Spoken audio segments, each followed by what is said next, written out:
Now we can go over, let John take the wheel for the starts and sits that he mentioned previously. So go ahead, John. The wheel is yours. All right. So the starts and sits, as I say every week, I'm not going to tell you to start Jonathan Taylor, Joe Mixon, Travis Kelsey, the elite of the elite. Those guys should obviously already be in your starting lineup. And I'm not going to tell you to sit some absolute terrible players who are for some reason, riding your bench, because those guys obviously should be sitting.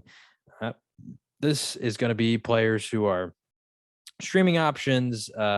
Maybe you picked them up off the waiver wire this week, a spot start, or even someone who, maybe is just a little bit questionable off your bench that you're not super confident in, or a starter that has a pretty bad matchup. So, yeah, starting off with quarterback for the starts of the week, Kirk Cousins from the Minnesota Vikings. They play the Detroit Lions. Like I talked about earlier, the Vikings offensively have really started to get things going. They in the last 6 games, they scored 30 points in 3 of them. 2 of them they scored over 24, and then they had that one bad performance. But otherwise, the Vikings have gotten things rolling, and with no Dalvin Cook against the Detroit defense that is one of the worst secondaries in the league, I think that Kirk Cousins and the passing attack is really going to be the reason that they're scoring in this one. Alexander Madison should still have a solid performance, but I think that Kirk Cousins is a really solid start this week. The next start at quarterback is Carson Wentz from the Indianapolis Colts. Wentz, the one concern with Wentz is that Jonathan Taylor is so dominant that you get games like against Jacksonville where he just goes off and Wentz doesn't really have to do anything. And then you're sort of just left there with Wentz giving you like 7 fantasy points because they threw the ball 15 times. And that's the one risk in this one. But I still think I'm comfortable starting Wentz because they play Houston. Houston's just not a very good defense. And as you mentioned earlier, the last time they played him, they beat him by like 30 points. I think that Wentz could have a solid performance. And although I think that Jonathan Taylor's absolutely going to dominate, I don't think that's necessarily going to, be like that Jacksonville game where Wentz does nothing. I think Wentz can get involved in this week as well. So Carson Wentz, that is another start of the week. Moving on to running back, Boston Scott from the Philadelphia Eagles. Boston Scott is one of the only running backs in the league that has a few things going for him this week. First off, he has receiving value. Second off, he gets goal line carries. And thirdly, this week, they're playing the New York Jets. All 3 of those things are just they're great. Boston Scott has been really solid so far. Even with Miles Sanders coming back, Boston Scott has still gotten heavily involved. I think he had 15 carries last week. And also, Miles Sanders is still dealing with an injury. So we don't know how much of Miles Sanders we're really going to see in this one. He's still questionable. I think he'll play. But regardless, I believe the Eagles even have their bye week next week. So that could be incentive for maybe they just give Sanders a week of rest in a game that they should be winning, or they limit his touches so that he can go into the bye week a little more refreshed, have a little more recovery time. So I think Boston Scott could be in line for a lot of work. Even if those guys play, it seems like his floor is still pretty safe at double-digit touches. So Boston Scott against the Jets would absolutely be starting him this week at running back. The next one, seems a little bit obvious because of the guy who he's replacing. That's Jamal Williams from the Detroit Lions. DeAndre Swift is going to be missing time. So Jamal Williams, just in the past, which obviously that was in Green Bay, but when he was the full-time starter, he was a very consistent producer. Because he's in Detroit, it's not going to be the same ceiling that he had in Green Bay as the full-time starter, but the volume is there, and that's what we want to chase. They also play a Vikings team that I think has allowed the 6th most points to opposing fantasy running backs on the year. So running backs just have success against the Vikings, and we know that Jared Goff in that passing attack is not very good. So if the Lions are going to put up points, I think it could be on the back of Jamal Williams. And also, once again, he has receiving value. Moving on to wide receiver. First start, AJ Green from the Arizona Cardinals. He has been surprisingly consistent this year. And I think that with Hopkins and Kyler, and there's still just question marks around that sort of stuff. I just think that AJ Green has a really solid matchup this week against the Bears. Even if Hopkins plays, I still like it because with the Bears, they have Jalen Johnson as their number 1 corner, and he'll probably go against Hopkins. That's still a favorable matchup for the Cardinals. But on the other side, and this is even if Hopkins doesn't play, AJ Green is projected to get a lot of performance or a lot of the game against Artie Burns, who has just been very bad on the year. I'll leave it at that. So I would say AJ Green, very solid matchup this week against the Bears. By the way, in regards to Artie Burns, shout out to my friend Onik, Pittsburgh fan. Just Artie Burns is the bane of his existence. So, uh, yeah, if you're listening, all right, that was for you. Unintentional from John, but yeah, Artie Burns is in all of our hearts. Yeah. So start AJ Green. The next one, this might seem a little obvious, but Brandon Ayuk from the San Francisco 49ers. The guy's back. I know at the beginning of the year, it seemed like, man, what the heck is happening to Brandon Ayuk over the last 4 or 5 games? He's finally gotten involved in the game plan. He's getting consistent volume. And without Deebo Samuel, I think, once again, as we both talked about earlier, he could be the one that's inheriting the sort of hybrid role where they're getting carries out of the backfield or out of sweeps, just all the creative ways that Shanahan likes to get him involved. Plus, they're playing Seattle, who they're okay defensively, but they're not amazing. And the strength of Seattle is really their run defense. That's a little bit misleading because their stats, don't necessarily really line up with the actual talent that they have. But I just think that Brandon Ayuk is poised for a really big game because of the ways that he's going to get involved creatively. But also, Deebo Samuel has been absolutely killing it. And with him not being there, it seems like Brandon Ayuk is the next man up to be the top receiving option out wide for the San Francisco 49ers. And the final wide receiver start of the week is Jalen Waddle from the Miami Dolphins. The guy, I don't know if anyone realized in fantasy PPR value, he is wide receiver number 10 on the year. He has really started to turn up. Tua has really started to get him heavily involved.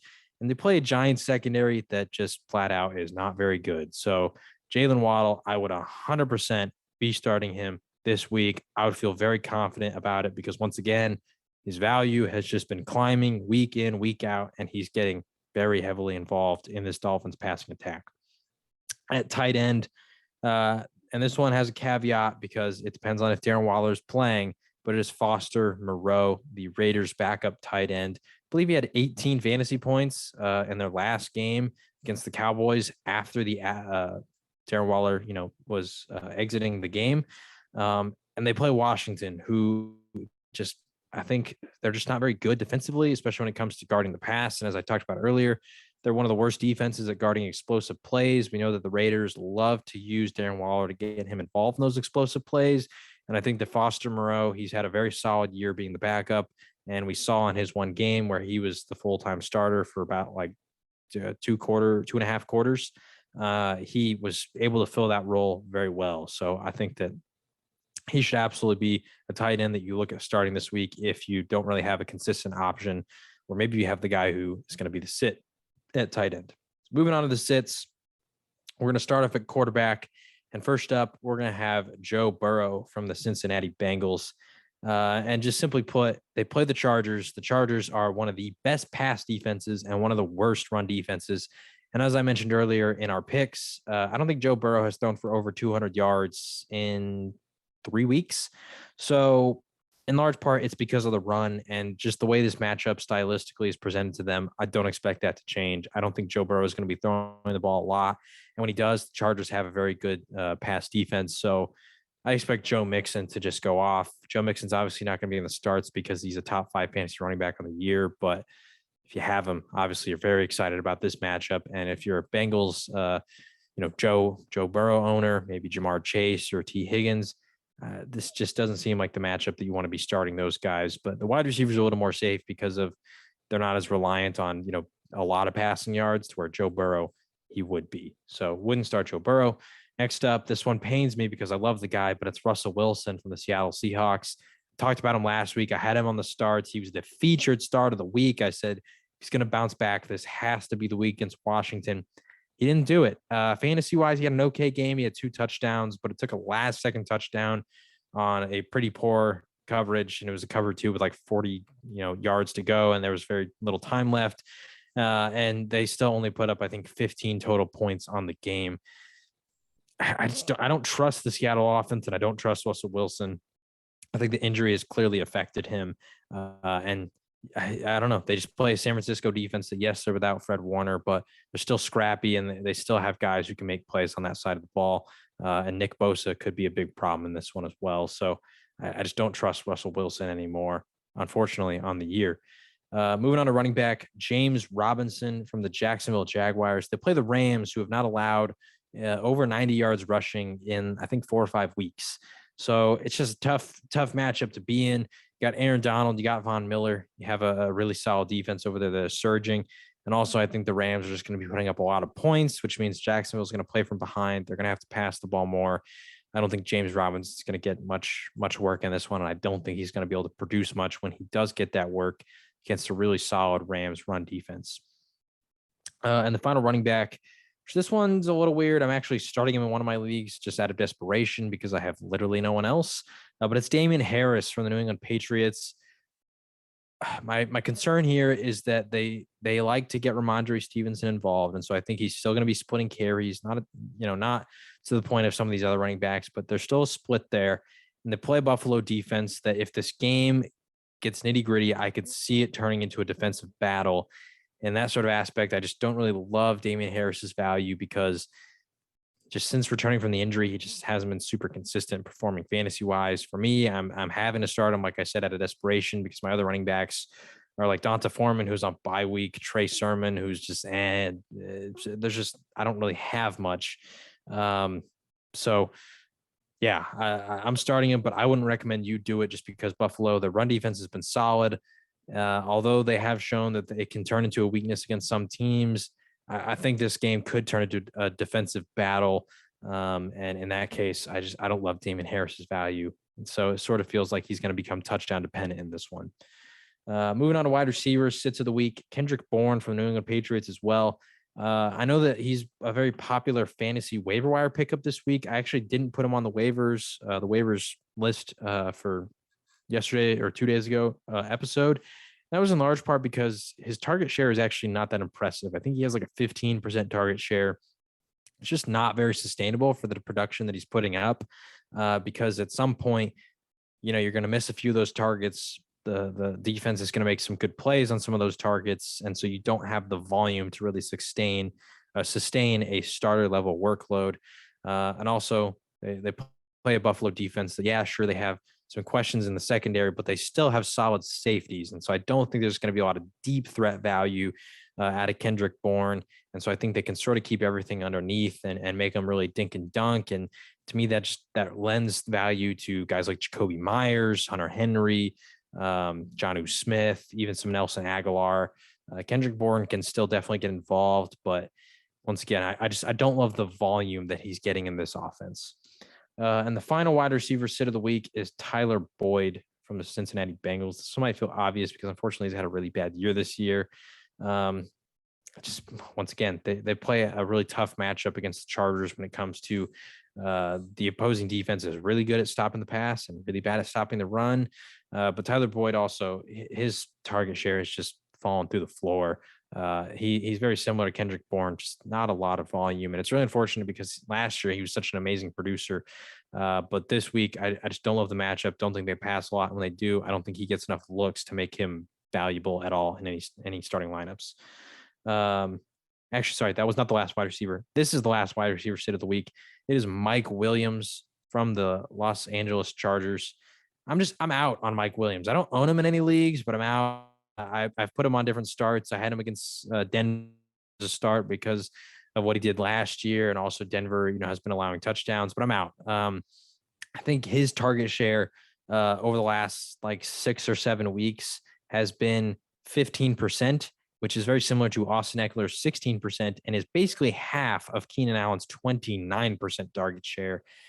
He's just not getting volume. He's not really, used as a deep threat anymore. I'm just out on Mike Williams. I might be wrong on this one. Maybe he, finally bounces back because I put him on the sits. That tends to happen.